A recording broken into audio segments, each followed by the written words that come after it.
Is me sé Fiona Dunn agus ha mi brian de chanan. Hallo, is me sé Donalda dich kom agus ha me sé brian do chanan.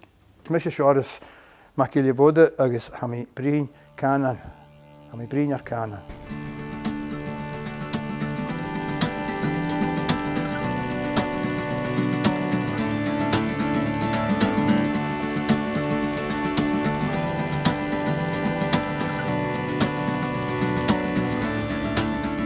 Well, I was born and brought up in the Isle of Lewis, where Gaelic was the language. So Gaelic, from the very day I was born, it was Gaelic I heard, so it's Gaelic I spoke from whenever I started speaking.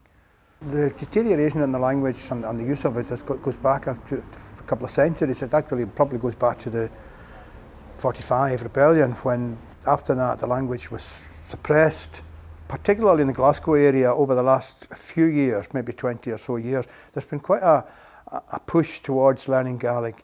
There's the Gaelic school in Glasgow, which is actually full up.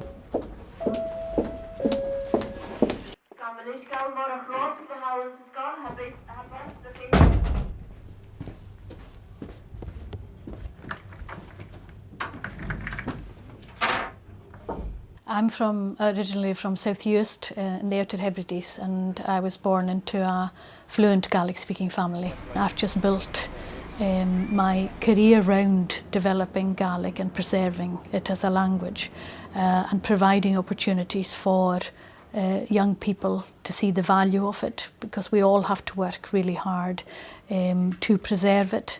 It's an important part of Scottish culture. It gives us an identity.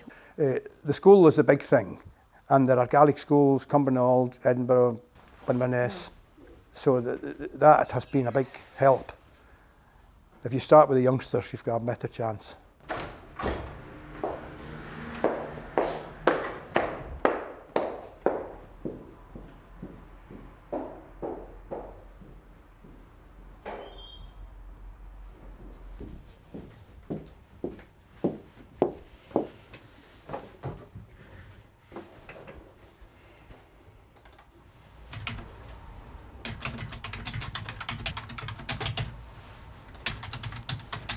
I got involved in Gaelic when I was quite young, but I wasn't necessarily learning the language. I started getting involved in Gaelic choirs when I was about 10. It's hugely important, it's a huge part of my life, but I think I see the benefits of it to the whole country, and I see a lot of relevance of the language in a contemporary setting, not just for historical reasons.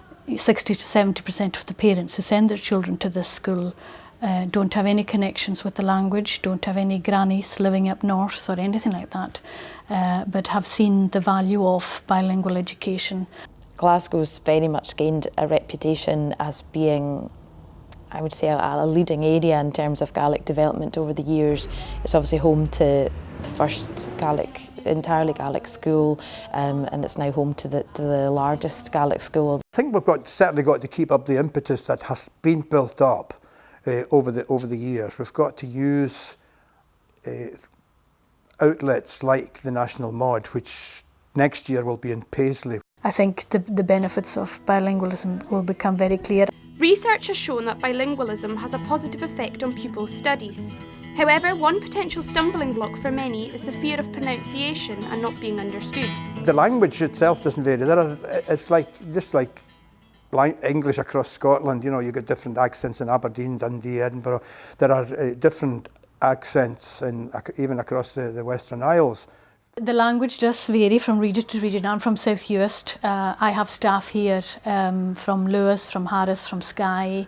There's different, what we call in Gaelic, gras and cainge. It's not a dialect, it's just very particular kind of sounds and words that are used. They say that the word, the phrase, if you say to twig on to something, if you twig something, that comes from the Gaelic word taik, which means to understand. Also colours, you know, I would say glass for grey, but some people would say glass is blue.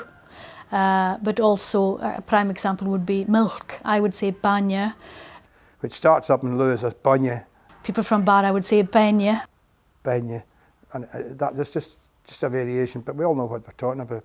So there's lots of kind of just wee inflections, and I can tell from the Gaelic that the children speak here which teacher they have this year, particularly in the primary. There's variations in water. Up in Lewis, we differentiate between rainwater and drinking water. It's for us, the rainwater is uisce and the drinking water is Bourne. But most of the other islands just have uisce for the whole lot. So being understood in different areas isn't a problem, and native speakers are happy to help you.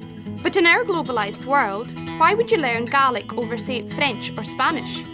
Young adults who maybe were turned off from learning a second language are maybe coming to think of Gaelic as something that is integral to their kind of culture and their Scottishness, if you like. An evening class is really not ideal if you're trying to get to fluency, because obviously it takes a huge amount of time, and at the end of the day it comes down to the usage opportunities, and that's the biggest barrier. I think we've always looked at Ireland and Wales whenever we're talking about Gaelic medium education or the development of a language. They're the models that we always look to. They have been very successful. They have a secure status for their language as though. Well, it is an official language of Scotland already. It does have that status, and that came in as under the Gaelic Language Scotland Act of 2005, which states that Gaelic is an official language of Scotland and that it should have the same, well, equal respect to that of English in this country. The primary sector has grown, as I say, at a very successful rate over the years, but the secondary sector hasn't grown at quite the same rate. I think people should have the opportunity, and if a parent anywhere in Scotland decides that they would like their child to be schooled through the medium of Gaelic, then I think that opportunity should be there. But I think we're also creating the next generation of Gaelic speakers. We're the Glasgow Gaels, that's what we call ourselves here.